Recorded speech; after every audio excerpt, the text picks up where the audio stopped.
हाँ जी। मेरे सभी सुनने वालों को मेरा प्यार भरा नमस्ते जी। मेरे सभी दोस्तों को, मेरे सभी स्टूडेंट्स को मेरा नमस्ते। क्या हाल चाल है जी आपके? सब ठीक ठाक है? दोस्तों, अगर आपको याद हो तो जब हम लोगों ने अपना बैच अनअकैडमी पे स्टार्ट किया था, तब मैंने आपको ये कहा था कि मैं आप लोगों के साथ आखिरी मूवमेंट तक जुड़ा रहूँगा। आप लोग मेरे साथ जुड़ेंगे या नहीं जुड़ेंगे वो आपके ऊपर है, लेकिन मैं आप लोगों का हाथ नहीं छोड़ूंगा लास्ट मोमेंट तक। और मैं अपनी बात को पूरा करता दिखाई दे रहा हूँ। मैंने आप लोगों को 100% सिलेबस की कवरेज करवा दिया। एग्ज़ाम के क्वेश्चंस करवा दिए, सारे क्वेश्चंस करवा दिए मैंने। एग्ज़ाम के जीएसटी के सारे करवा दिए, इनकम टैक्स के भी बहुत सारे करवा दिए। सारे तो नहीं हो पाएंगे, लेकिन बहुत सारे हम लोगों ने कर दिए। इसके साथ साथ में जो सी इंस्टीट्यूट की तरफ से जो बुकलेट इश्यू हुई है मल्टीपल चॉइस क्वेश्चंस की और केस स्टडीज़ की, वो हम लोगों ने सारे करे हैं। इनकम टैक्स के बहुत सारे नहीं कर पाए, लेकिन फिर भी हम लोगों ने करे हैं। इनकम टैक्स के एमसीक्यू सारे करे, जीएसटी के एमसीक्यू सारे करे, सारी केस स्टडीज हम लोगों ने करी। रिवीजन टेस्ट पेपर हम लोगों ने किया। मॉक टेस्ट पेपर, जो पहला मॉक टेस्ट पेपर सितंबर को हुआ था, वो भी मैंने आपको करवा दिया। और अब हम लोग आखिरी पड़ाव के ऊपर आ चुके हैं, वो है मॉक टेस्ट नंबर 2, जो इसी मंथ अक्टूबर के मंथ में हुआ है। इससे ज़्यादा कवरेज मेरे को नहीं लगता कि पूरे हिंदुस्तान में किसी ने करी होगी।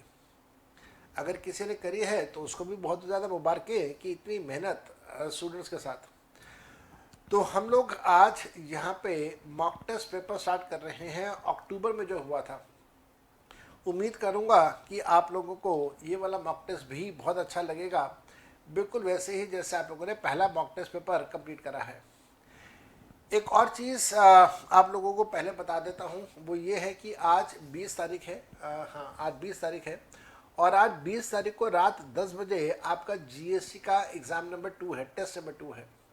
इनकम टैक्स के 3 एग्ज़ाम मैं आपके साथ ले चुका हूँ, और आज जीएसटी का सेकंड टेस्ट है।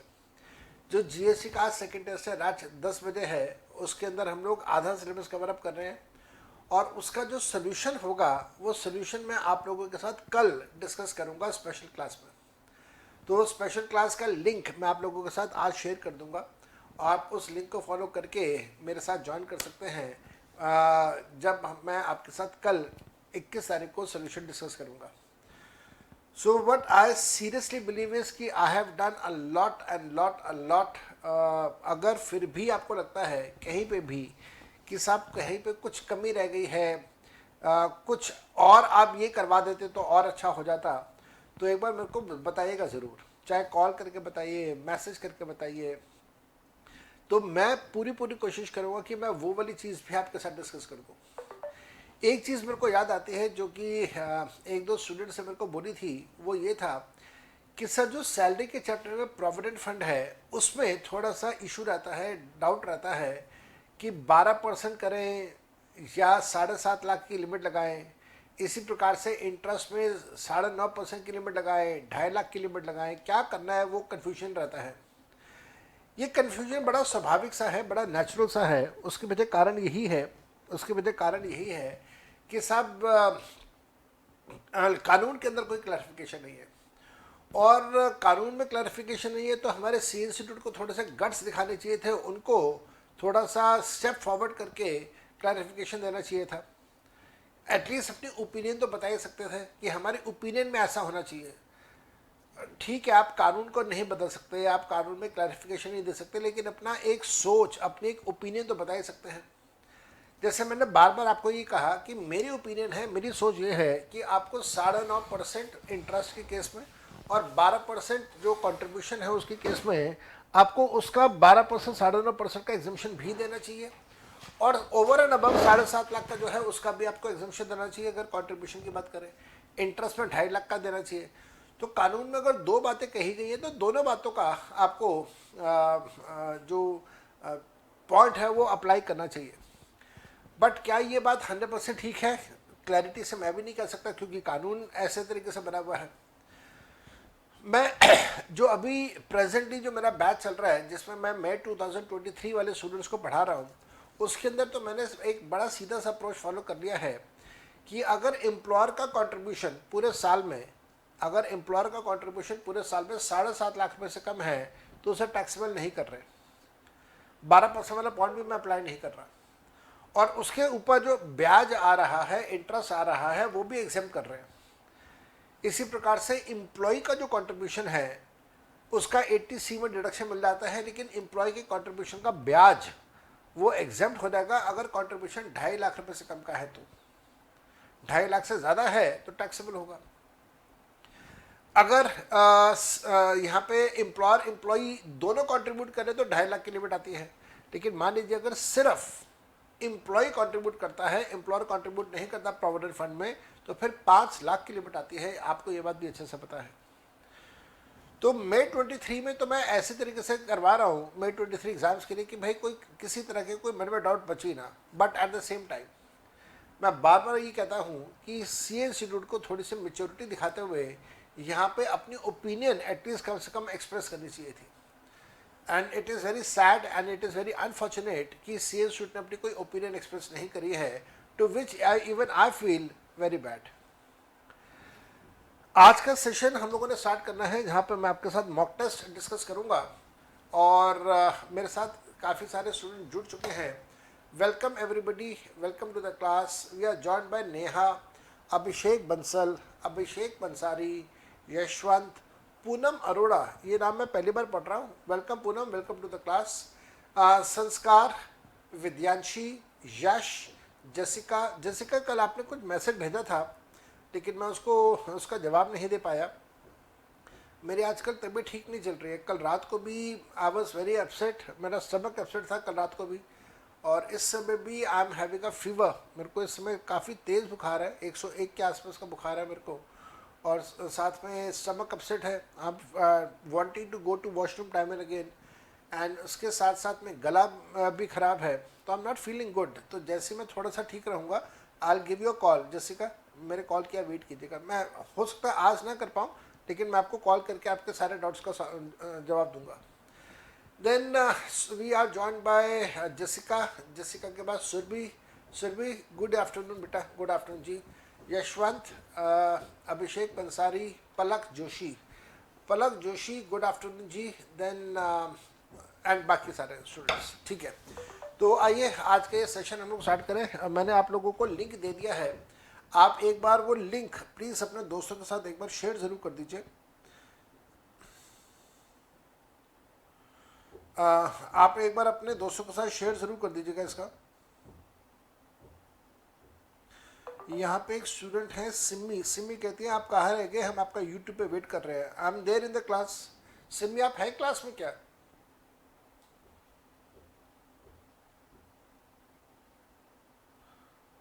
सिमी, आप क्लास में हैं क्या? ऐसा तो नहीं कि आप कहीं और पहुँच गए। मुस्कान, गुड आफ्टरनून जी। मुस्कान, गुड आफ्टरनून जी। चलो, तो क्लास को हम लोग स्टार्ट कर दें। क्लास को हम लोग स्टार्ट कर दें। बाकी स्टूडेंट्स को भी इन्फॉर्म कर दीजिएगा, अगर आप वो इंटरेस्टेड हो तो ज्वाइन करें। और मैं अब आपके साथ यहाँ पे स्टार्ट कर रहा हूँ। देखिए, हमने जो आज डिस्कशन करना है वो है मॉक टेस्ट पेपर का, एमटीपी का, जो कि अक्टूबर 2022 में हुआ था। और बहुत ईमानदारी से बता रहा हूँ, मैंने इस मॉक टेस्ट पेपर को अभी तक देखा भी नहीं है। तो मैं पहली बार इसको क्वेश्चन को पढ़ रहा हूँ और आपके साथ साथ ही पढ़ रहा हूँ। हम दोनों मिलकर इसको सॉल्व करेंगे। और छोटी सी रिक्वेस्ट है आप सभी स्टूडेंट से कि प्लीज़ एक बार इस चैनल को सब्सक्राइब कर लीजिए और लाइक का बटन दबा दीजिएगा, और वीडियो को शेयर कर दीजिए अपने दोस्तों के साथ में। आप लोगों के अगर कुछ पर्सनल ग्रुप्स बने हुए हैं तो उन ग्रुप्स के अंदर आप इस वीडियो को भेज सकते हैं। वीडियो का लिंक मैंने आपको दिया हुआ है। आओ स्टार्ट कर देते हैं। पहला क्वेश्चन जो था मॉक टेस्ट के अंदर, जो पहला क्वेश्चन था ऑब्वियसली वो हमारा केस स्टडी बेस्ड एमसीक्यू है। तो ध्यान से पढ़ते हैं, अच्छे से पढ़ते हैं। एग्जामिनर क्या कहता है? एग्जामिनर कहता है कि mister Raj, as 45 years, commenced the operation of business of new 3-star hotel.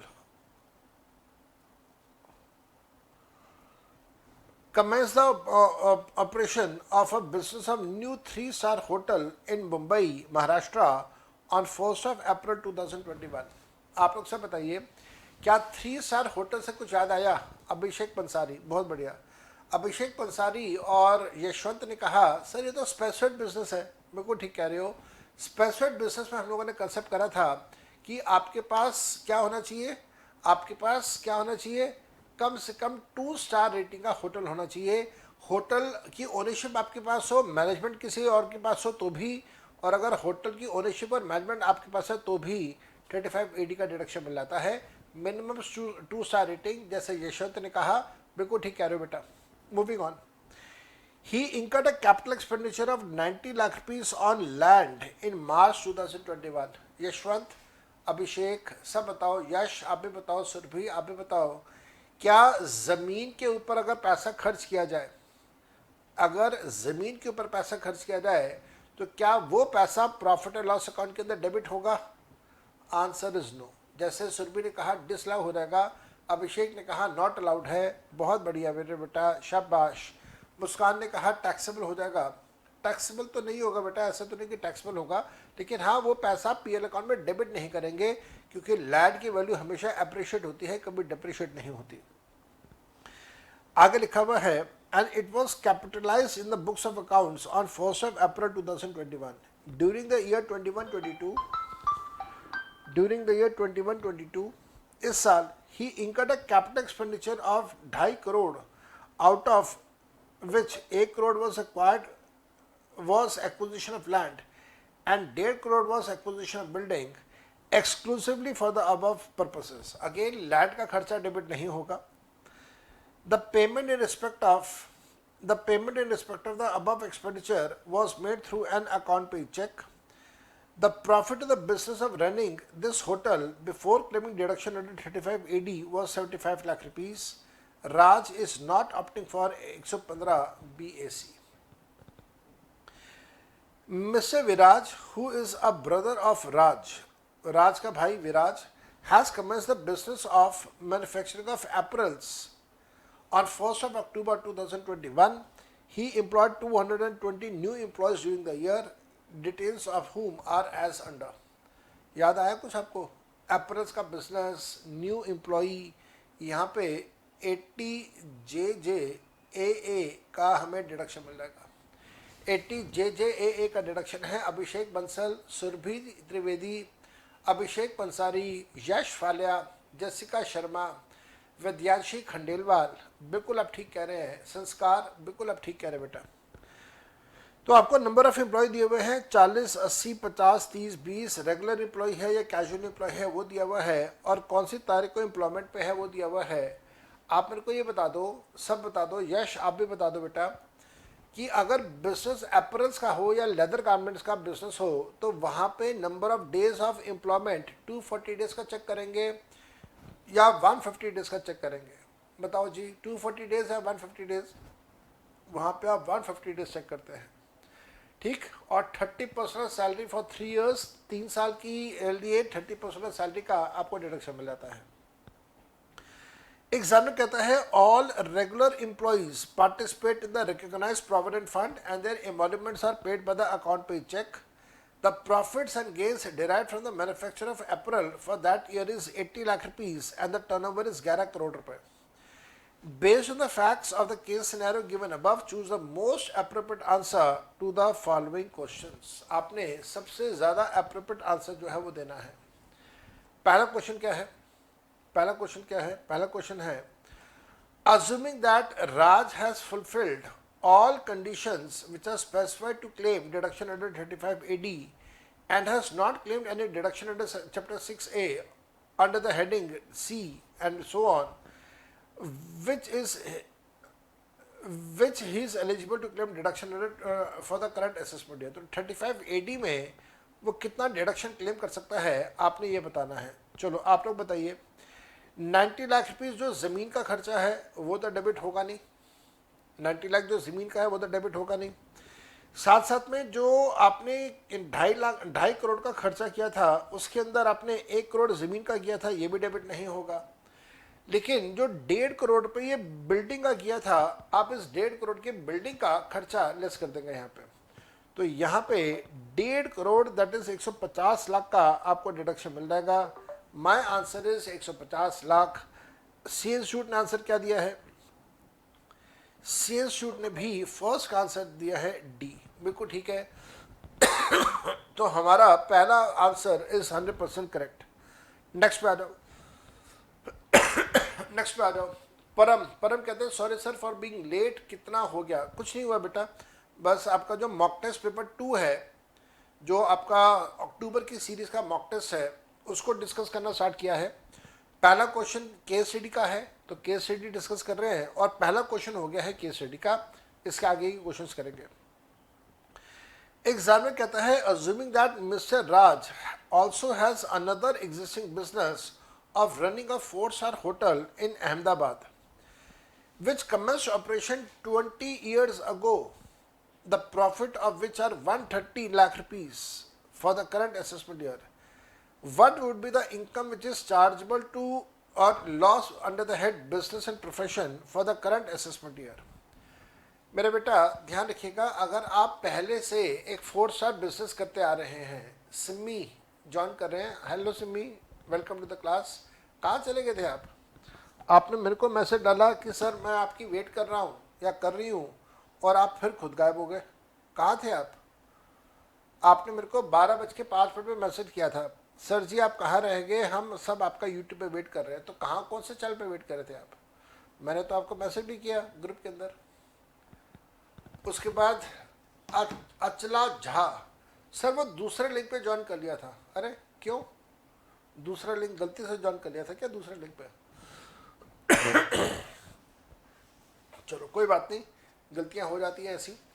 Moving on, यहाँ पे देखिएगा, एग्जामिनर कहता है कि ये बताओ कि अगर उसके पास 130 लाख रुपए का प्रॉफिट होता है किसी दूसरे बिजनेस से, तब उसकी इनकम कितना होता है या लॉस कितना होता है, ये आपसे वो एग्जामिनर पूछ रहा है। कोई बात नहीं, आओ जरा एक बार दोबारा से इस क्वेश्चन को पढ़ें।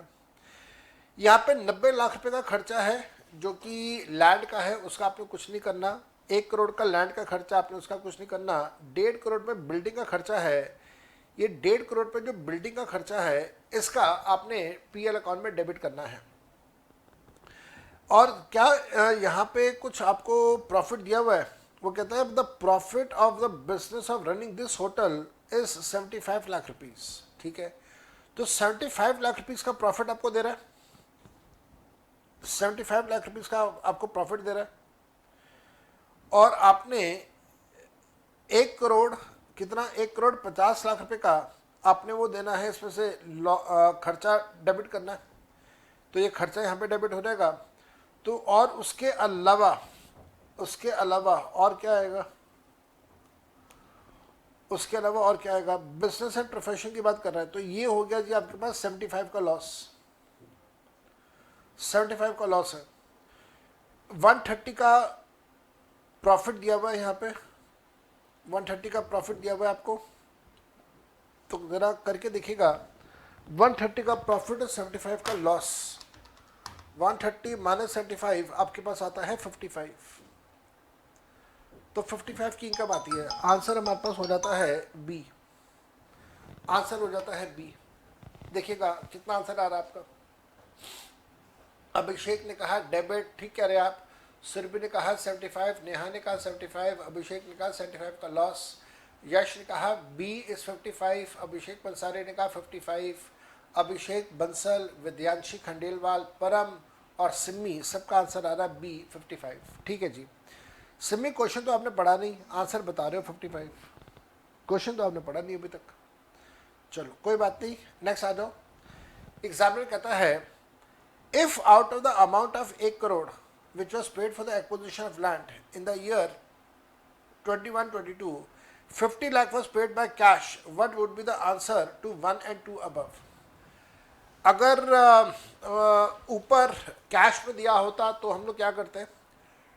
मेरे ख्याल से अगर आपने कैश में दिया होता तो मेरे को तो नहीं लगता कि कोई आपके आंसर पे इम्पैक्ट आएगा। Answer will still remain same, क्योंकि लैंड का खर्चा तो हमने पीएल अकाउंट में डेबिट ही नहीं करा। तो जब लैंड का खर्च हमने पीएल अकाउंट में डेबिट ही नहीं करा, तो चाहे वो कैश में हो या कुछ भी हो, तो मेरे ख्याल से तो फर्क ही नहीं पड़ेगा। अभिषेक ने कहा सर सेम ही रहेगा, वैसे भी नहीं मिलता लैंड का। बिल्कुल ठीक कह रहे हो अभिषेक, 100% आपने ठीक कहा मेरे बेटा। यही बात मैं भी आपको कह रहा हूँ कि क्योंकि लैंड का खर्चा है तो मेरे ख्याल से फर्क नहीं पड़ेगा। Answer will remain same. ज़रा देखो, हाँ यहाँ पे भी इन्होंने भी ए दिया हुआ है, बिल्कुल ठीक है। नेक्स्ट आ जाओ। हम हमें कोई फर्क नहीं पड़ेगा।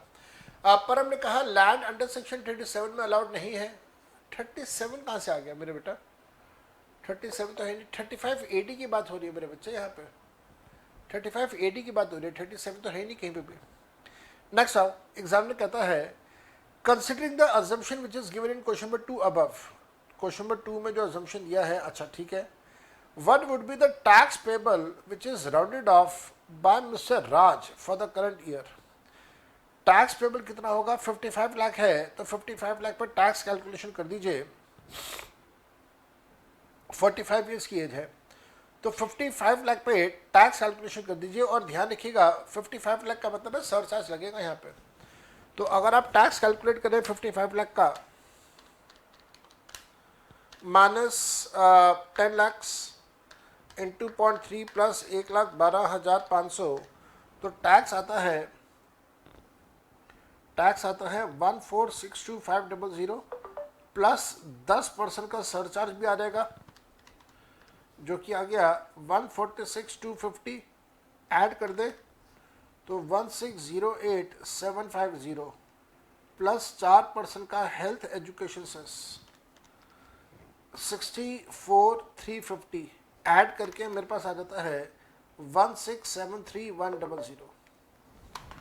देखना कितना आता है आपका? 167 नहीं, कुछ गड़बड़ है। राज की कोई और इनकम गिवन है क्या? राज की कोई और इनकम गिवन है क्या?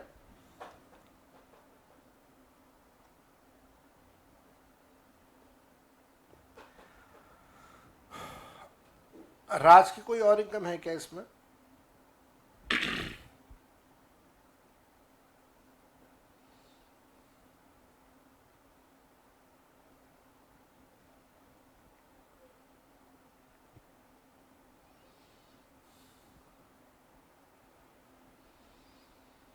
मेरे को तो नहीं दिख रहा बेटा, आप बताइए, कुछ समझ आ रहा है क्या? क्योंकि इन्होंने जो आंसर दिया हुआ है इसका, वो आंसर इन्होंने दिया हुआ है फोर्थ का। देखना फोर्थ का आंसर क्या दिया हुआ है। फोर्थ का आंसर दिया हुआ है बी। फोर्थ का आंसर बी दिया हुआ है। तो बी का मतलब तो ये हो गया कि यहाँ पे टैक्स का अमाउंट वो बता रहा है 42 लाख।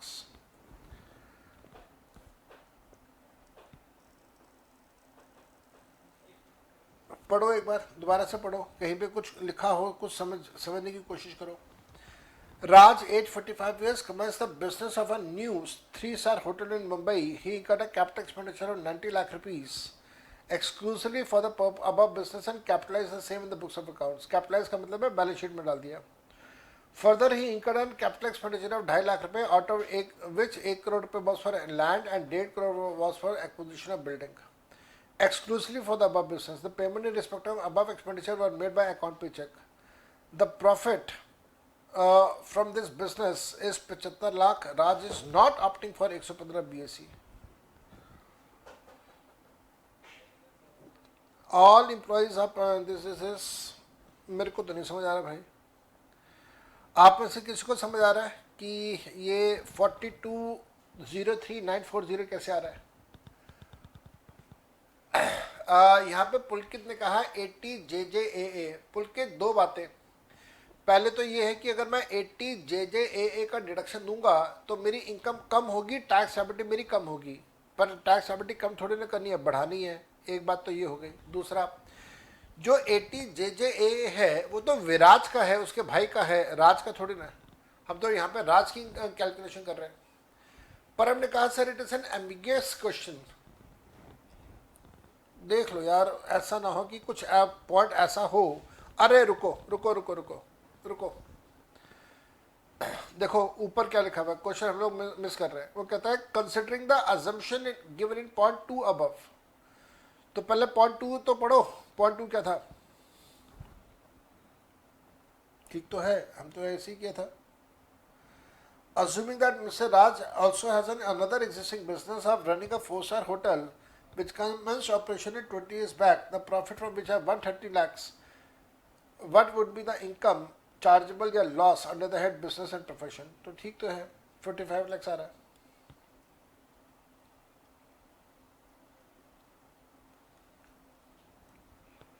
और 55 लाख की इनकम के ऊपर ही टैक्स लगाया हम लोगों ने।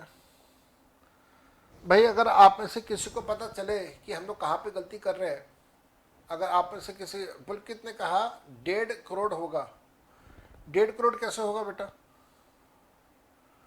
1.5 करोड़ कैसे होगा, समझाओ जरा मेरे को तो नहीं समझ आ रहा है यहाँ पे। चलिए अगर आप में से किसी को समझ आए तो मेरे को भी बताइएगा कि एक इसका आंसर मेरे को ठीक नहीं लग रहा है। नेक्स्ट आ जाओ, फोर्थ पे आ जाओ। Would mister Viraj be eligible for deduction under 80 JJAA in the current assessment year? If so what is the quantum of deduction? तो क्या उसको डिडक्शन मिलेगा, यस या no? Answer is yes, deduction तो मिलेगा। अब डिडक्शन कितना मिलेगा वो हम लोगों ने यहाँ पे कैलकुलेट करना है कि हमें डिडक्शन मिलेगा कितना, that is what we need to calculate. तो ये बात तो बिल्कुल ठीक है कि डिडक्शन मिलेगा, डिडक्शन कितना मिलेगा आओ जरा वो कैलकुलेट करते हैं। पहले तो अप्रैल बिजनेस है, अप्रैल बिजनेस है तो आपको 150 दिन का कंसेप्ट अप्लाई करना है। यहाँ से आप चेक करना स्टार्ट कर दो 150 दिन किस किस के अप्लाई होते हैं। अगर अक्टूबर से स्टार्ट होता है तो क्या 150 दिन बन जाते हैं? Let us start. अक्टूबर के 31, नवंबर के 30, दिसंबर के 31, जनवरी के 31, फरवरी के 28, मार्च के 31, तो 182 बन जाते हैं यहाँ पे। और अगर नवंबर से स्टार्ट होता है तो, अगर नवंबर से स्टार्ट होता है तो नवंबर, दिसंबर, जनवरी, फरवरी एंड मार्च, तो ये 151 आ जाता है, इसका भी मिल जाएगा।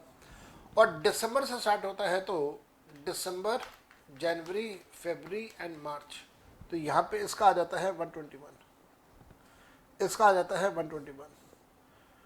तो इसकी वजह से हमें डिडक्शन नहीं मिलेगा, लेकिन बाकी दोनों की वजह से डिडक्शन मिल जाएगा। अब ये 182 है रेगुलर का, इसका भी इन दोनों का डिडक्शन मिल जाएगा।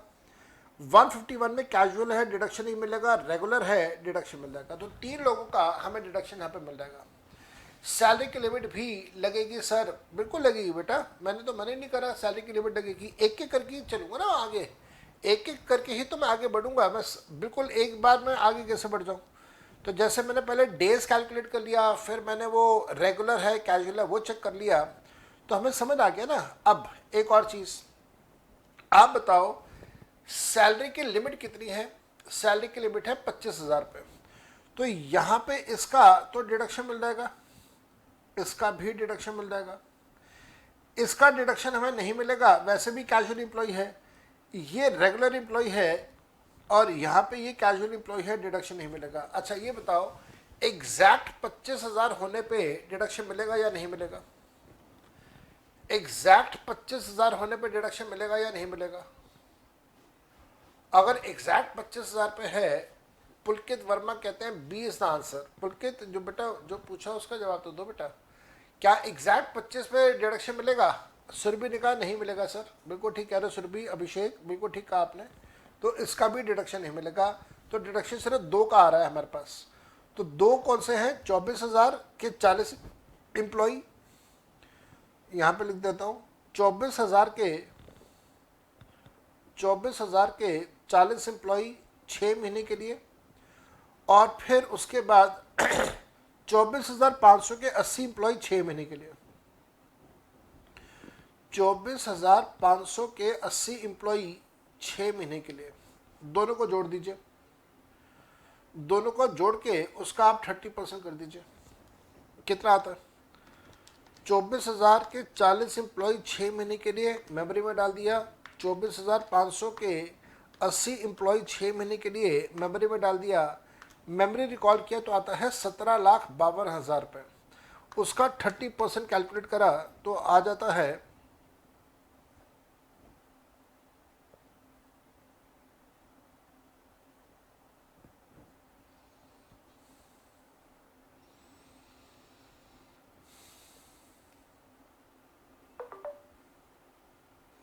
अक्टूबर नवंबर दिसंबर, अक्टूबर नवंबर दिसंबर जनवरी फरवरी मार्च, 6 महीने, ठीक है। तो 24,000 के 40 एम्प्लॉई 6 महीने के लिए और 24,500 के 80 एम्प्लॉय 6 महीने के लिए, और उसकी सैलरी का 30%। हाँ जी, कितना आता है जी? नेहा नेहा कह रहे हैं 52-56, और वहाँ पे अगर आप देखें तो किसी एक स्टूडेंट ने पुलकित ने कहा था बी। पुलकित बी कैसे कहा था बेटा आपने, बताइए ज़रा, बी कैसे कर रहे थे मेरे बेटा? यश, नेहा, सबने कहा डी इज द आंसर।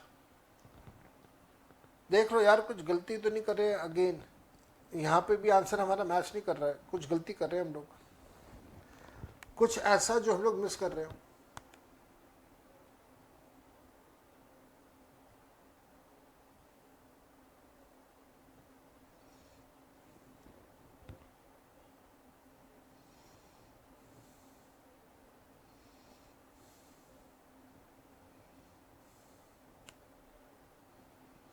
हाँ जी, किसी को कुछ समझ आ रहा हो तो प्लीज बताइए बेटा। जिन्होंने बी कहा था, पुलकित बी कैसे कहा था बेटा आपने, मेरे को थोड़ा सा बताइए, आपने बी कैसे कहा था?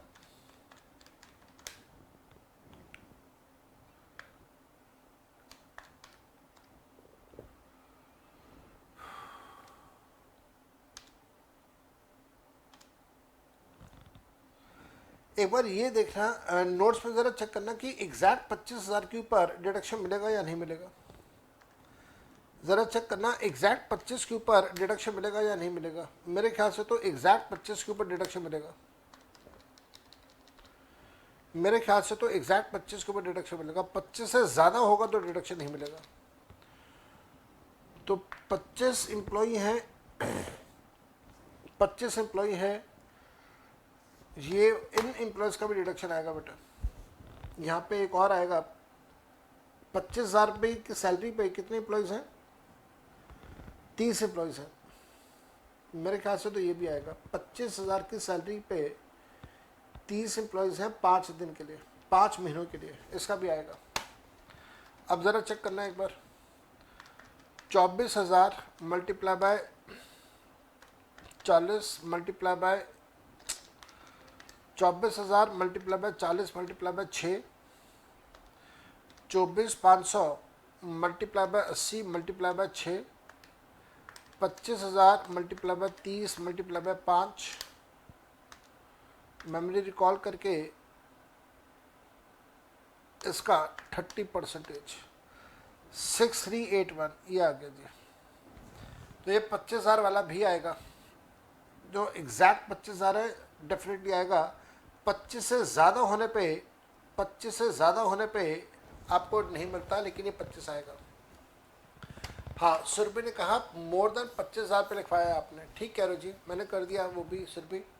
यश वाले ने कहा 25 पे मिलेगा, ठीक है। जसिका ने कहा सर जब 25,000 से ज़्यादा होगा सैलरी तब डिडक्शन नहीं मिलता, तो 25 वाले का मिलेगा, ठीक कह रहे जी। मोर देन 25,000 पे है तो वो कर दिया जी, कर दिया मैंने। Point to be noted separately, परम ने कहा बिल्कुल आप ठीक कह रहे हैं परम। तो अच्छा क्वेश्चन, अच्छा दिमाग जहाँ पे खर्च हो जाता है, तो एक अच्छा क्वेश्चन था जो एग्जामिनर की तरफ से बनाया गया था। नेक्स्ट क्वेश्चन पे आइए, क्वेश्चन नंबर 2। एग्जामिनर क्या कहता है? एग्जामिनर कहता है that mister Ashish total income comprises of long-term capital gains on the sale of land 5 lakh रुपए and short-term capital gain on sale of shares STT paid listed equity shares 2 lakh रुपए. Income from lottery is 1 lakh रुपए and savings bank interest is 30,000 रुपए. He invests 1.5 lakh रुपए in PPF. The tax liability, assuming he is a resident of India age 40 years and does not opt for the provision of 115 BSc will be. Surabhi ने कहा यहाँ पे sir एक बात days वाला बता दीजिए ना प्लीज, कि कैसे पता चला डिडक्शन देंगे या नहीं देंगे। सुरभि मेरे बेटा यहाँ देखो बच्चे, एग्जामिनर ने तो लिखा है ना यहाँ पे एपरल्स का बिजनेस है। अब आप नोट्स चेक करो, एपरल्स 2 मैंने बताए थे, एपरल्स और लेदर गारमेंट्स। एपरल्स और लेदर गारमेंट्स 2 बताए थे मैंने, दोनों में आप 240 डेज नहीं लेते, 150 डेज लेते हैं। तो अब आप 150 डेज देखो, यहाँ पे देखो ये वाले 40 एम्प्लॉय को अक्टूबर में रखा नौकरी पे, तो अक्टूबर से 31 मार्च तक 182 डेज बनते हैं, डिडक्शन मिल जाएगा। वो कॉलम में एच जो एरो बनाए वो, तो बड़ा ठीक तो है बेटा। ये जो पहले के जो एम्प्लॉयज़ हैं, अक्टूबर में जो एम्प्लॉय रखे थे, इनका अक्टूबर से लेके मार्च तक कैलकुलेशन करेंगे तो 182 डेज बनता है, 150 से ज़्यादा बनता है, डिडक्शन मिल जाएगा। इसी प्रकार से ये नवंबर में नौकरी पर रखा है इनको, तो नवंबर से लेकर मार्च तक बनते हैं 151 डेज, तो आपको इसका भी डिडक्शन मिल जाएगा। और जो लास्ट वाला था ये दिसंबर में नौकरी पर रखा था, दिसंबर से मार्च तक आते हैं 121 डेज, जो कि 150 से कम है, तो जो 150 से कम है उसका रिडक्शन आपको नहीं मिलेगा। ठीक है सुरभि? सुरभि अगर इजाजत हो तो मैं आगे चलूं सुरभि? सुरभि प्लीज सबका जवाब दीजिए ताकि मैं आगे चलूं। ओह ओके सर, समझ गई, थैंक यू सर, ओके जी, वेलकम जी, वेलकम। अब यहाँ पे आइए, आपने इसका क्वेश्चन नंबर 2 का कैलकुलेशन करना है। तो क्वेश्चन नंबर 2 का कैलकुलेशन जब हम लोग करें तो हमें पूरा कैलकुलेशन ही करना पड़ेगा, इसमें कोई शॉर्टकट नहीं है। तो मैं शीट अटैच कर देता हूँ, शीट अटैच कर देता हूँ, जिसकी वजह से हम लोग सोल्यूशन कर पाएंगे। तो क्वेश्चन को एक बार दोबारा पढ़ते हैं। आशीष की टोटल इनकम है जिसके अंदर लॉन्ग टर्म कैपिटल गेन्स ज़मीन का दिया हुआ है 5 लाख रुपए। तो मैं स्टार्ट कर रहा हूँ। LTCG ऑफ लैंड 5 लाख रुपए दिया हुआ है। उसके बाद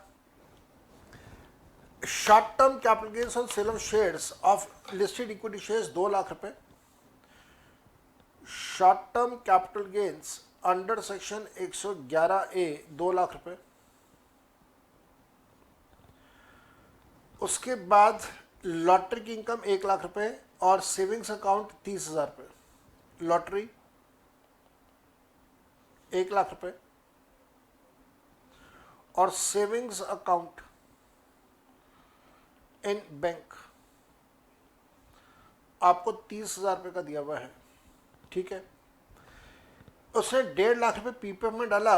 उसकी टैक्स लायबिलिटी कैलकुलेशन करने के लिए वो कह रहा है, और तो कुछ नहीं है ना, 5 आ गया, 2 आ गया, 1 आ गया, 30,000 रुपये आ गया और ये आ गया। ठीक है जी, अब आप इन सबको ऐड कर दोगे तो आपके पास ग्रॉस टोटल इनकम आ जाएगा। ग्रॉस टोटल इनकम कितना? 5 और 2 7, 7 और 1 8, 8,30,000 रुपये। 80 TTA का डिडक्शन आ जाएगा 10,000 रुपये का। तो टोटल इनकम हमारे पास आ जाएगी 8,20,000 रुपये की। हाँ, डिफिशिएंसी वाला कंसेप्ट लगेगा, पर हम आप ठीक कह रहे हैं, बिल्कुल आप ठीक कह रहे हैं बेटा। तो ये 30,000 में से आपने ये लेस कर दिया तो आपके पास बचा 8,20,000 रुपये। 8,20,000 रुपये जो बचा, उस 8,20,000 रुपये में से आप 4 तरह की इनकम्स को अलग अलग कर देंगे। लॉटरी की इनकम अलग कर दीजिए। लॉटरी की इनकम जो है वो है 1 लाख। उसके बाद long term capital gains under section 112 5 कितना? 5 लाख। शॉर्ट टर्म, वैसे तो शॉर्ट टर्म पहले लिख दो तो ज़्यादा अच्छा रहेगा। Short term capital gains under section 111A 2 lakh. Long term capital gains under section 112 कितना? 5 लाख। इस क्वेश्चन में डेफिनेटली ऐसा होगा कि हमारा आंसर मैच नहीं करेगा सी इंस्टीट्यूट के साथ में। नॉर्मल इनकम है 20,000। आपको याद है 80C का डिडक्शन नहीं देंगे? बिल्कुल देंगे। दिया हुआ है क्या 80C का? 80C का डिडक्शन दिया हुआ है? क्या कर रहा हूँ, 80C का डिडक्शन दिया हुआ है क्या? हाँ, 1.5 लाख रुपए दिया था हुआ है। ठीक कह रहे हो आप, मैंने गलती कर दी। तो यहाँ पे 80C का डिडक्शन भी आ जाएगा। PPF subject to maximum of 20,000। तो total income will be 8 lakh. ये आएगा जी subject to the maximum of 20,000। क्योंकि आप वहाँ से तो डिडक्शन दे नहीं सकते कैपिटल गेन से और लॉटरी से, तो अब 20,000 का ही डिडक्शन मिलेगा। यहाँ पे मैं देख पा रहा हूँ कि सागर ने कहा आप सीए फाइनल भी पढ़ाते हो। नहीं बेटा, मैं नहीं पढ़ाता सीए फाइनल को। सुरभि ने कहा 80 पीपीएफ का डिडक्शन दे दो, दे दिया। परम 30,000 का डिडक्शन कैजुअल गेन एनडीसीजी में से नहीं मिलेगा। ठीक कह रहे हैं, 20,000 रिस्ट्रिक्टेड है, ठीक कह रहे हैं आप। तो चलो अब मूव ऑन करो, यहाँ से आगे चलो थोड़ा सा। अब नॉर्मल इनकम जो है हमारी वो कितनी है? नॉर्मल इनकम हमारी है 0। मेरे को जिस बात का डर है वो ये है कि हमारा आंसर सी इंस्टीट्यूट से मैच नहीं करेगा। क्यों नहीं करेगा? हमारा सी इंस्टीट्यूट शायद लॉटरी के इनकम को ध्यान में नहीं रखेगा डेफिशिएंसी कैलकुलेट करते समय। और हम लोगों को अच्छे से पता है डेफिशिएंसी का हम लोग एक फार्मूला भी यूज़ करते हैं। मैं अभी लिख के दिखा दूँ। Deficiency is equal to what? Deficiency is equal to total income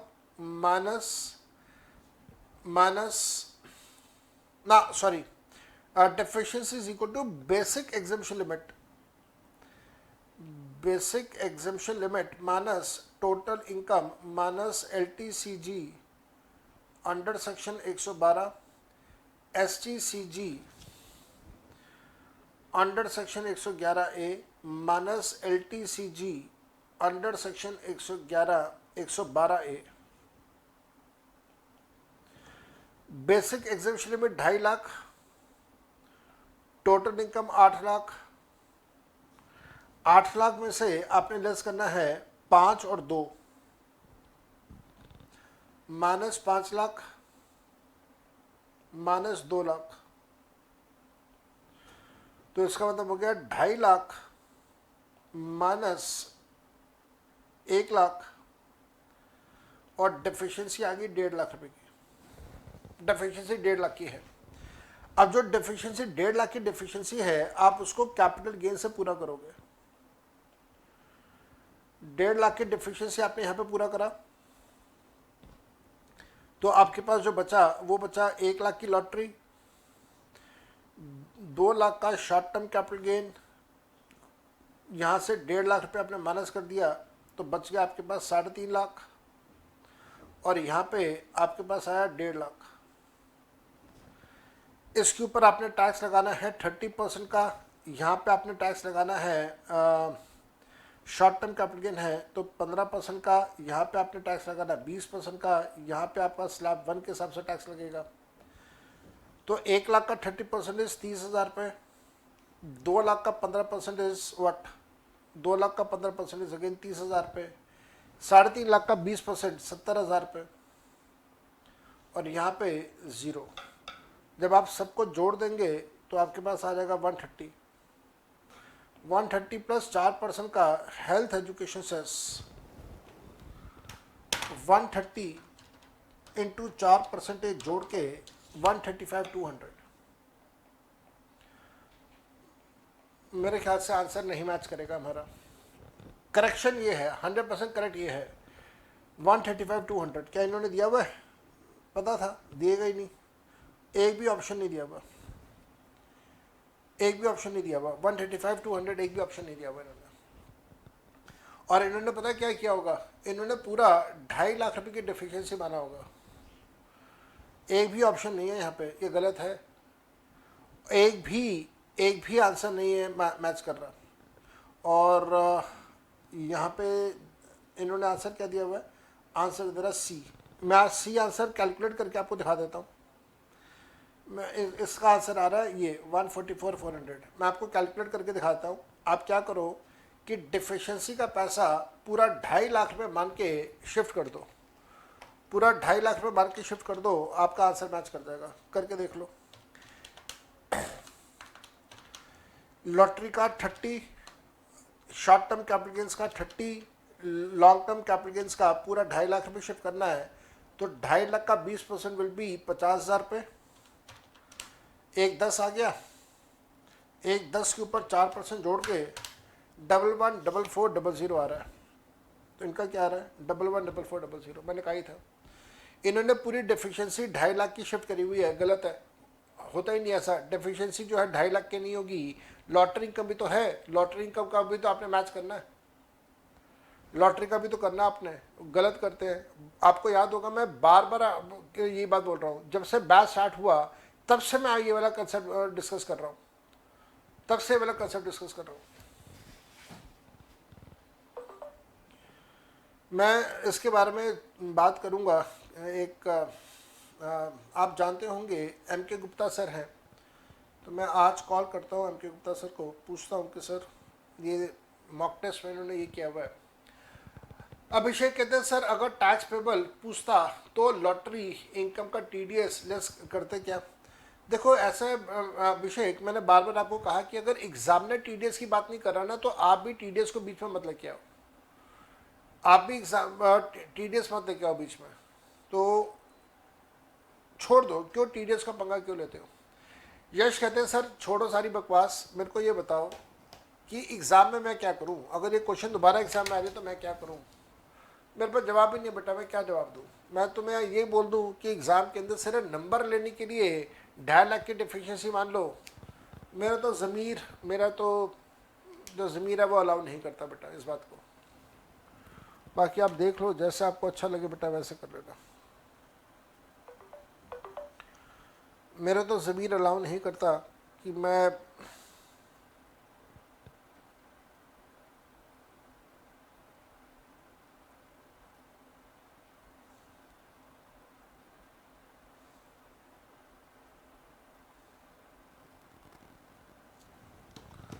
चलो अब देखी रहेगी जो होगा। यशवंत ने कहा है अभिषेक भाई बिना मतलब अपने को दिमाग नहीं लगाना है। सुरभि ने कहा सर जी लेकिन एग्जामिनर कुछ कुछ क्वेश्चंस में टीडीएस पूछता है बट फिर भी कैलकुलेट करता है, अब क्या करूं बच्चों बताओ ना, मैं कहाँ पे गलत हूँ? अक्षित कहते हैं दोनों से करना पड़ेगा, जो आंसर होगा ठीक कर देंगे। चलो मूविंग ऑन बेटा, आगे चलते हैं। क्वेश्चन नंबर 3, एग्जामिनर क्या कहता है क्वेश्चन नंबर 3 में? कहता है who among the following will qualify as a non resident for the current year? इनमें से कौन नॉन रेसिडेंट होगा ये बताओ, इनमें से कौन नॉन रेसिडेंट होगा ये बताओ।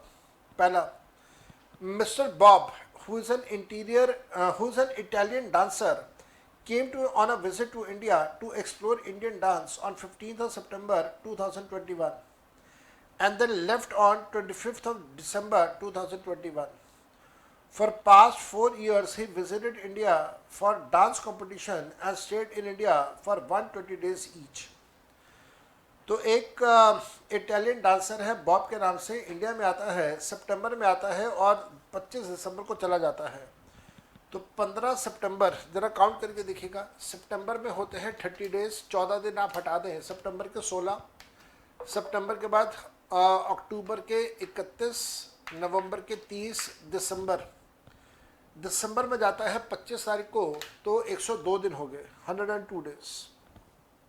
और वो कहता है कि पिछले 4 सालों में वो इंडिया में विजिट कर रहा है 120 दिन ईच के लिए, 120 दिन ईच के लिए, 120 दिन ईच। तो 100 अगर 120 दिन ईच है तो 120 को 4 से मल्टीप्लाई करूंगा, 480 आ जाता है। मेरे को बताइए क्या सेकंड बेसिक कंडीशन सेटिस्फाई हो गई? सेकंड बेसिक कंडीशन सेटिस्फाई होने पे स्टेटस क्या बन जाएगा? A resident of India. Second basic condition पे अ रेसिडेंट ऑफ इंडिया। अच्छा, उसके आगे भी देखें कि इसने कुछ लिखा हुआ है।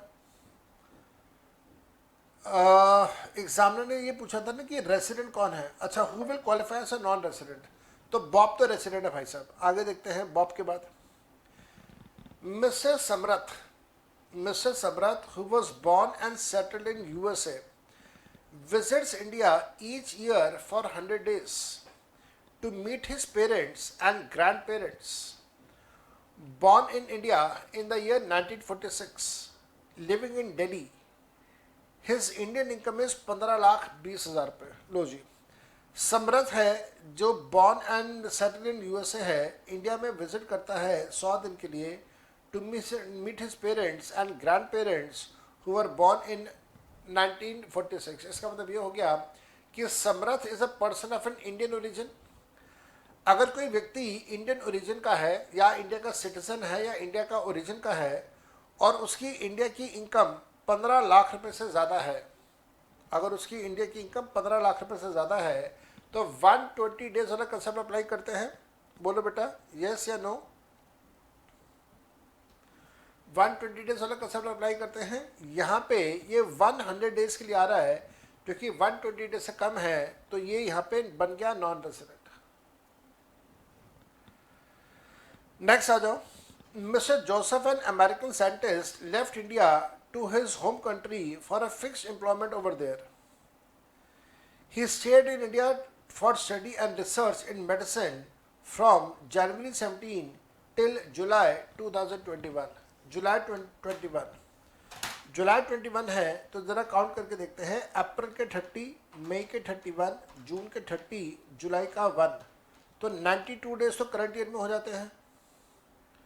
और पीछे के 4 सालों में भी वो इंडिया में था, तो इसका मतलब यहाँ पे जोसेफ भी बन जाता है रेसिडेंट ऑफ इंडिया। अब एग्जामिनर ने आपसे ये पूछा है कि बताओ कि रेसिडेंट कौन है या नॉन रेसिडेंट कौन है? नॉन रेसिडेंट कौन है? तो मेरे हिसाब से तो सिर्फ समर्थ एक ऐसा व्यक्ति है जो नॉन रेसिडेंट है, तो आंसर बी होना चाहिए। Answer should be B. जरा चेक कर लो आंसर क्या है इनका। इन्होंने आंसर क्या दिया हुआ है? हाँ, बी दिया हुआ है, आंसर बी दिया हुआ है।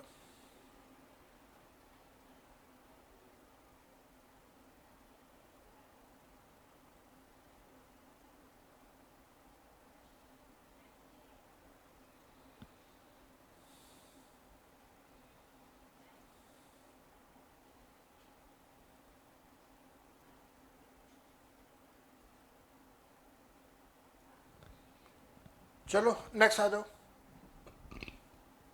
नेक्स्ट आ जाओ। क्वेश्चन नंबर 4 कहता है mister Harish is an interior decorator declaring profit under 4480A in the previous year 2021-2022 and the earlier previous years as well. Mr. Harish has to pay brokerage of 15 lakh rupees to Mr. Patel, a broker, to buy a residential house, and 50 lakh rupees to Mr. Suresh, a contractor, for the construction of the residential house. Are the TDS provision attracted in the hands of Harish in respect of the above transactions?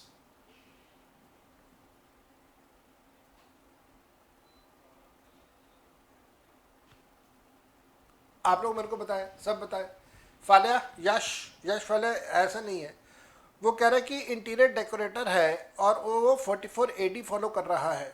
आपको याद है 44AD follow कब हो सकता है? ADA 44AD follow तब हो सकता है जब आपका टर्नओवर इज लेस देन और इक्वल टू 50 लाख रुपए एंड बीइंग अ प्रोफेशनल। हाँ, शाबाश अभिषेक, वेरी वेल डन। और अगर बीइंग अ प्रोफेशनल आपका टर्नओवर 50 लाख से कम का है तो आपको तो टीडीएस काटना ही नहीं है, आपको टीडीएस तो काटना ही नहीं है। अब आप पढ़ो यहाँ पे क्या कहता है। कहते हैं हरीश ने ब्रोकरेज पे करा है 15 लाख रुपए का पटेल को, a broker, to buy a residential house. तो यहाँ पे 15 लाख रुपए का ब्रोकरेज आ रहा है। उसके बाद वो कहता है 50 लाख रुपए सुरेश को दिए हैं कॉन्ट्रैक्टर को, वो कंस्ट्रक्टिंग अ रेसिडेंशियल हाउस। याद आया आपको कुछ यहाँ पे? अगर आप 50 लाख रुपए दे रहे हैं तो सेक्शन 194M अप्लाई हो जाता है। बोलो बेटा यस या नो? अभिषेक बिल्कुल ठीक कह रहे हो बेटा, 194M अप्लाई हो जाएगा। रेसिडेंशियल पे नो टीडीएस। वाई परम, वाई रेसिडेंशियल पे नो टीडीएस? रेसिडेंशियल पे वाई नो टीडीएस बेटा? वाई नो टीडीएस आपने क्यों कहा बेटा नो टीडीएस? हाँ जी, पीयूष लालबानी ने कहा 194C नहीं लगेगा, 194M लग जाएगा। नहीं बेटा पीयूष, 194M भी नहीं लगेगा। 194M कहता है कि जब आपका जो पेमेंट है वो 50 लाख से ज़्यादा होगा तो 194M लगता है। 194M में 50 लाख से ज़्यादा की बात हो रही है मेरे बेटा, बराबर है 50 लाख का यहाँ पे। तो यहाँ पे ना तो 194C पे लगे, मतलब जो ब्रोकरेज का है 194H ना वो लगेगा और ना ही यहाँ पे 194M लगेगा, कोई भी नहीं लगेगा बेटा यहाँ पे। तो यहाँ पे आंसर्स पढ़ लेते हैं। Point number A, TDS provisions are not attracted in the hands of Harish in respect of the payment to Patel and Suresh. बिल्कुल ठीक बात है, क्योंकि यहाँ पे अरे नहीं बेटा, यश कैसी बात कर रहे हो मेरे बच्चे, आप दोनों को ऐड क्यों करोगे? दोनों ट्रांजैक्शन अलग अलग है बेटा, ऐड थोड़ी ना करते हम लोग ट्रांजैक्शंस को, ऐसे तो गड़बड़ हो जाएगा। यश, दोनों ट्रांजैक्शन ऐड नहीं करना बेटा, 50 लाख अलग सेक्शन में जा रहा है, 15 लाख अलग सेक्शन में जा रहा है। उसके बाद बी में कहता है yes Harish has to do TDS on payment to Patel and Suresh, गलत है। Harish doesn't have to do TDS on the payment to Patel but has to do TDS on the payment to Suresh. Harish doesn't have to deduct tax on the payment to Suresh but has to deduct tax on the payment to Patel, ये भी गलत है। तो ये हो गया जी।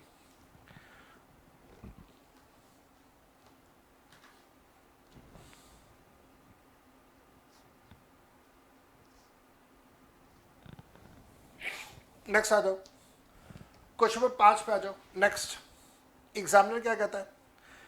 Examiner कहता है mister Akash is constructing a residential property in Patna for self occupation.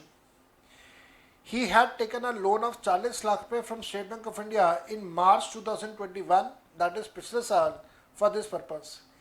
He pays interest of 2.5 lakh रुपए during the previous year 21-22. He repays 1.5 lakh रुपए towards principal in March 2022. The construction is completed in May 2022. The stamp duty value of the house is 46 lakh rupees. This is the only house property of Mr. Akash for the current assessment year. Point A B C and D आप लोग सब मेरे को बताएंगे। Stamp duty value 46 lakh लिखी हुई है, क्या यहाँ पे 80 अप्लाई होगा या नहीं होगा? अभिषेक पंसारी, 80 अप्लाई करेंगे आप या नहीं करेंगे बेटा? क्या आप 80 अप्लाई करेंगे या नहीं करेंगे बेटा?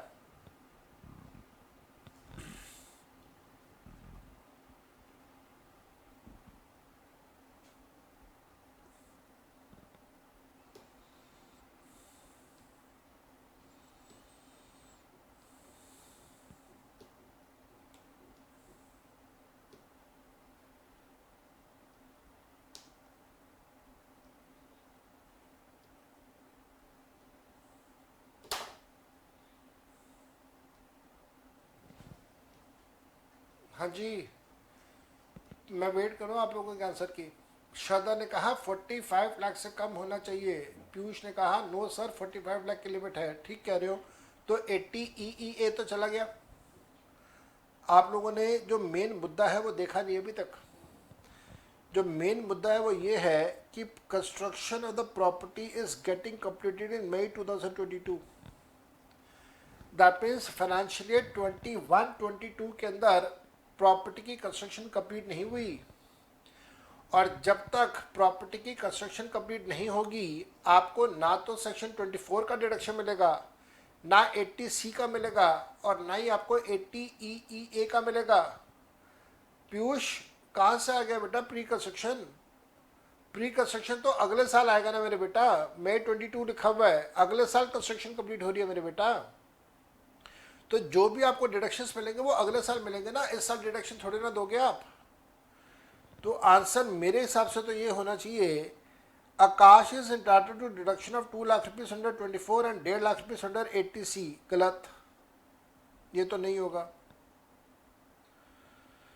आकाश is entitled for deduction of 2 lakh रुपए अंडर सेक्शन 24 एंड 50,000 रुपए अंडर 80EEA एंड 1.5 लाख रुपए अंडर 80C। गलत। Akash is neither entitled to deduction under 24 nor under 80C, but he is entitled for 80EEA. गलत। Akash is not entitled to deduction under 24, 80C and 80EEA। तो answer D होगा, क्योंकि मकान की construction अगले साल complete हो रही है। जब मकान की कंस्ट्रक्शन कंप्लीट होगी तब आपको उसका डिडक्शन मिलेगा। बहुत बहुत बहुत अच्छा क्वेश्चन था, बहुत अच्छा क्वेश्चन था, बहुत बढ़िया क्वेश्चन बनाया एग्जामिनर ने। अच्छा खासा पूरा दिमाग का दही बना दिया है। ठीक कह रहा हूँ यश, दिमाग का दही बना दिया एग्जामिनर ने पूरा।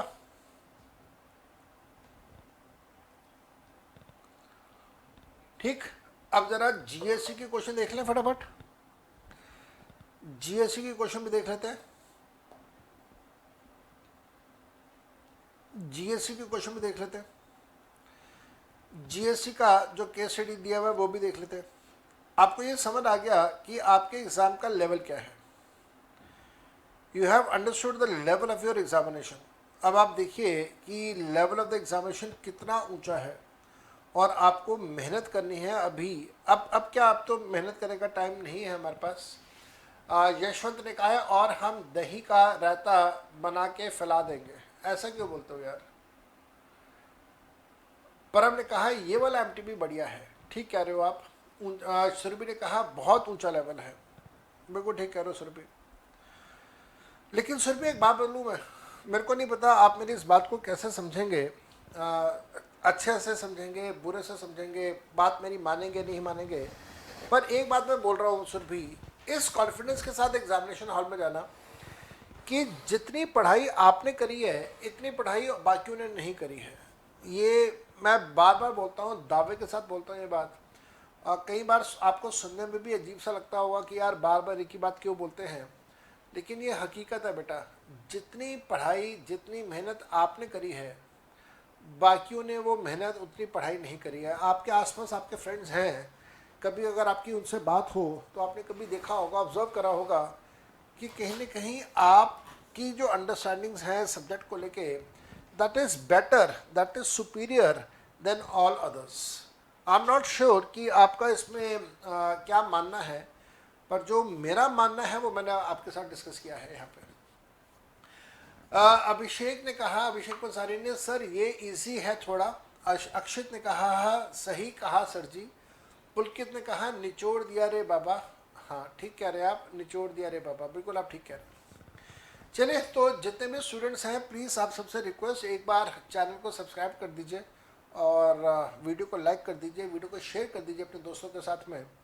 अगर हो सके तो शेयर कर दीजिए अपने दोस्तों के साथ में। सुरभि त्रिवेदी कहती है जी सर एकदम सही कहा आपने। तो आप सभी स्टूडेंट जो भी इस समय वीडियो को देख रहे हैं, आपको रिकॉल करवा देता हूँ एक बार कि आज रात 10 बजे आपका जीएससी का टेस्ट है। जीएससी के टेस्ट में अपीयर ज़रूर होइएगा। मैं लिंक अभी थोड़ी देर में ग्रुप में दोबारा भेज दूंगा। तो जीएससी के टेस्ट में अपीयर ज़रूर होइएगा। जैसा भी हो, अच्छा हो बुरा हो, लेकिन टेस्ट में अपीयर होना।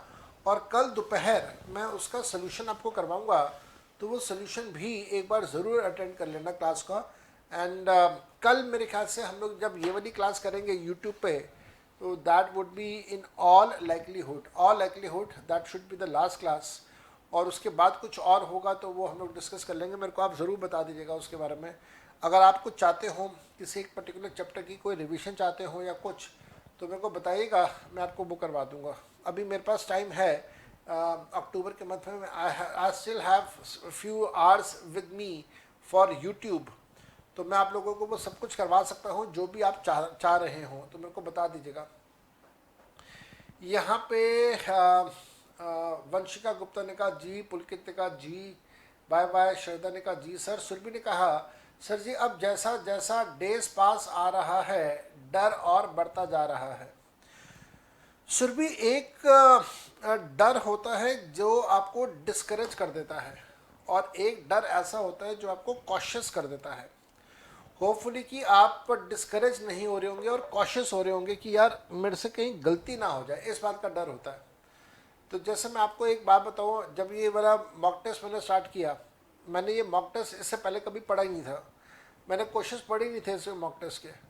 और मेरे को भी ये डर था कि यार पता नहीं कोई क्वेश्चन मेरे से गलत ना हो जाए, तो वो डर था। तो इसी वजह से मैं बड़ा कॉशियस अप्रोच लेके चल रहा था। तो एक डर होता है जो आपको डराता है, और एक डर ऐसा होता है जो आपको कॉशियस बना देता है। तो पता नहीं आपके साथ कौन सा डर है और कैसा डर है, वो देखने वाली बात है। उसके बाद यहाँ पे पुलकित ने कहा देव पी के, अच्छा ड्यू पी के जाएंगे, ड्यू पी के जाएंगे, डर के आगे जीत है। यशवंत ने कहा सुरभि डरो मत, आग लगा आएंगे पेपर में, जो होगा देखा जाएगा। अभिषेक ने कहा कॉशियस, सुरभि ने कहा जी सर, वंशिका ने कहा यस सर। चलो ठीक है, अब आप लोग एक बार इस क्वेश्चन को अच्छे से पढ़ो। ये पूरा का पूरा क्वेश्चन आपके सामने है, इसको एक बार अच्छे से पढ़ो और फिर देखो क्या आप इसको मैनेज कर सकते हो।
हाँ जी, आप लोगों ने पढ़ा ये क्वेश्चन अभी तक? आप लोगों ने क्वेश्चन पढ़ा या नहीं पढ़ा?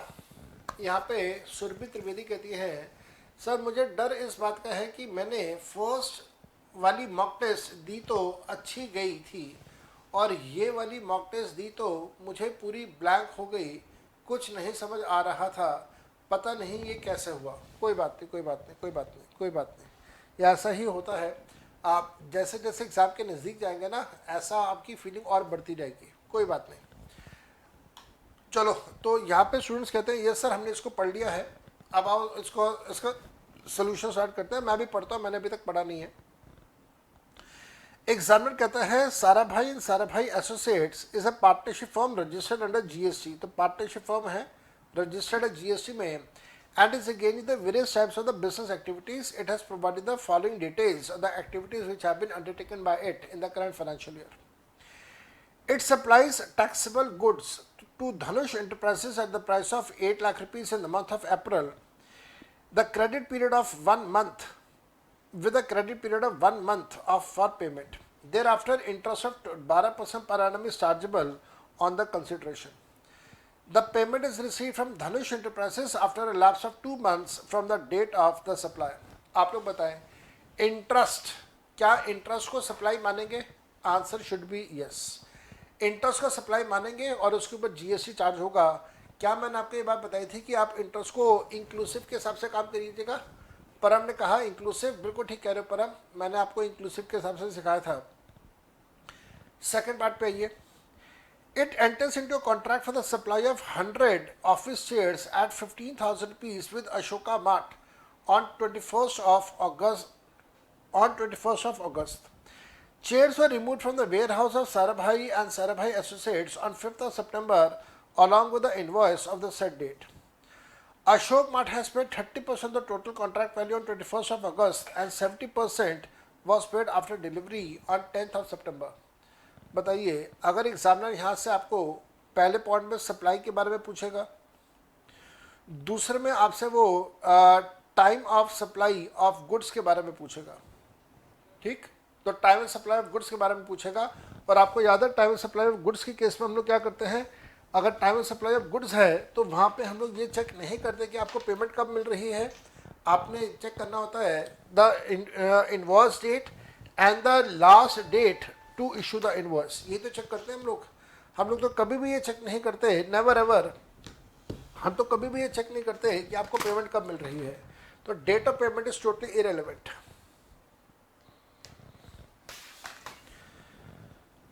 नेक्स्ट आ जाओ, नेक्स्ट आ जाओ।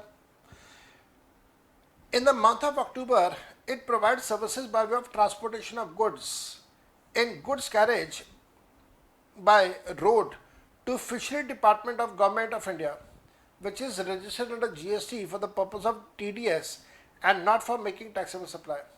Sarabhai and Sarabhai is registered GTA and charges 1,20,000 रुपये for said services. अगर आप गवर्नमेंट को सर्विसेज दे रहे हैं, अगर आप गवर्नमेंट को सर्विसेज दे रहे हैं तो आरसीएम होगा या आरसीएम नहीं होगा, आपको ये यहाँ पे चेक करना होगा।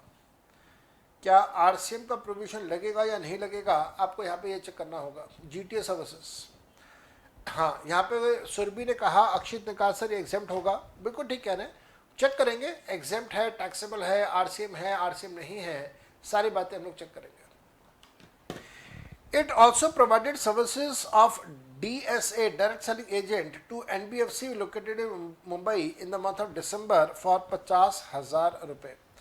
तो डीएसए की सर्विसेज भी हैं, इस बात का भी ध्यान रखिएगा। डीएसए है, आप लोग बताओ डीएसए अगर सोल प्रोप्राइटर होगा तो क्या होगा, पर ये सोल प्रोप्राइटर नहीं है, ये फर्म है। डीएसए ये not a sole proprietor, not a sole proprietor, तो you need to be careful for this thing. हाँ परम आप ठीक कह रहे हैं, अदर देन इंडिविजुअल है, ठीक कह रहे हैं बेटा आप। Next, it organizes a business exhibition in the month of December for which it receives a sponsorship fees of 3 lakh रुपये from धारा लिमिटेड। तो स्पॉन्सरशिप है, आरसीएम आएगा या नहीं आएगा ये सीखना होगा। It provides free gifts to each of the employee valuing 50,000 रुपये at the end of the each year। अब क्योंकि यहाँ पे 50,000 रुपये के बराबर है तो ये सप्लाई नहीं होगा। अगर एम्प्लॉय को गिफ्ट दे रहे हो और 50,000 से ज़्यादा का गिफ्ट दे रहे हो तो सप्लाई है, अदरवाइज वो सप्लाई नहीं है।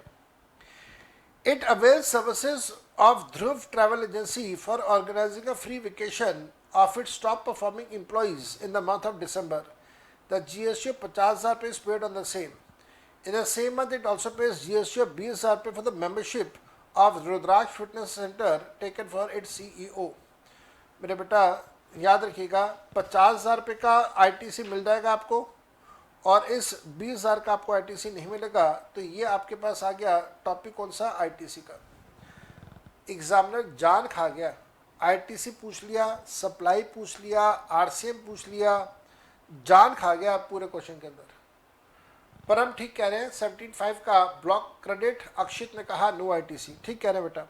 पॉइंट नंबर 1 देखिएगा, based on the information which is given above choose the most appropriate answer to the following question. Sir 20 का क्यों मिला है, 20 का कहा, 20 का नहीं दिया बेटा मैंने, क्यों नहीं मिला, ये लिखा हुआ है फिटनेस सेंटर जिम्नेजियम। बेटा जिम्नेजियम या फिटनेस सेंटर का ITC थोड़ी ना मिलता बेटा। पुलकित जिम्नेजियम का फिर आपको ITC नहीं मिलता ना बेटा। यशवंत कहते हैं 50,000 पे भी नहीं मिलना चाहिए, नहीं दिया बेटा मैंने 50,000 के ऊपर। क्यों 50,000 के ऊपर क्यों नहीं मिलना चाहिए। It avails Dhruv travel agency, it avails services of Dhruv travel agency for organising a free vacation for the top performing employees in the month of December. GST 50,000 पे is paid on the same. आप कौन से point में block करोगे इसको, आप कौन से पॉइंट में ब्लॉक करोगे बेटा। मेरे को तो नहीं लगता कि कहीं पे ब्लॉक आना चाहिए। आप ये कह सकते हो वेकेशन है, पर्सनल बेनिफिट है, ये आप एक कह सकते हो कि वेकेशन या पर्सनल बेनिफिट है, ये आप कह सकते हो। सुरभि ने कहा फ्री वेकेशन है, मिलना चाहिए। बस इसी पॉइंट के ऊपर लड़ाई है कि फ्री वेकेशन है तो पर्सनल बेनिफिट है तो ITC मिलेगा या नहीं मिलेगा। देख लेते हैं ITC देंगे या नहीं देंगे। यशवंत ने सेक्शन लिखा है section 17 sub section 5 clause B sub clause 3। चलो देख लेते हैं, कोई बात नहीं। पॉइंट नंबर 1 कहता है what is the value the supply which is made to Danish enterprises, supply made to Danish enterprises assuming that interest और delay payment is to be is exclusive of GST। लो जी, हम लोग बार बार इंक्लूसिव कहते हैं, ये कहते हैं नहीं जी एक्सक्लूसिव है, तो बताओ क्या होगा। कैलकुलेट कर दो जी, इंटरेस्ट की कैलकुलेशन कर दो। 8 लाख का 12% है, 8 लाख का 12% है। पहले पॉइंट पे 8 लाख 8,000 पे आ जाएगा। 8 lakh plus interest of 8,000 is 8 lakh 8,000। ठीक, इन्होंने आंसर में क्या दिया हुआ है,